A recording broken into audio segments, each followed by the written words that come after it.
ముఖ్యమంత్రి రేవంత్ రెడ్డి ఢిల్లీకి బయలుదేరారు.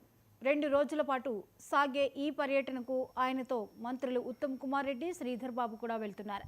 ఉదయం 11 గంటలకు ఇంగ్లాండ్ మాజీ ప్రధాన మంత్రి టోనీ బ్లేయర్తో సీఎం రేవంత్ బృందం సమావేశమవుతుంది. ఇక మధ్యాహ్నం 12 గంటలకు కేంద్ర జలశక్తి మంత్రి సిఆర్ పాటిల్ సమావేశమవుతారు.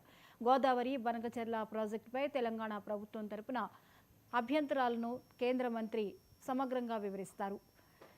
అందుకు సంబంధించిన పూర్తి స్థాయి నివేదికను సిడబ్ల్యూసీకి కూడా అందజేస్తారు. అనంతరం రాష్ట్రానికి రావాల్సిన నిధులు, పెండింగ్ ప్రాజెక్టుల మీద కేంద్ర మంత్రులను కలుస్తారు. చివరగా ఏఐసీసీ పెద్దలతో భేటీ అయి పార్టీలో పదవుల భర్తీ, పెండింగ్లో ఉన్న పదవులు, నామినేటెడ్ పోస్టుల భర్తీ వంటి కీలకమైన అంశాలపై చర్చించే అవకాశం ఉంది.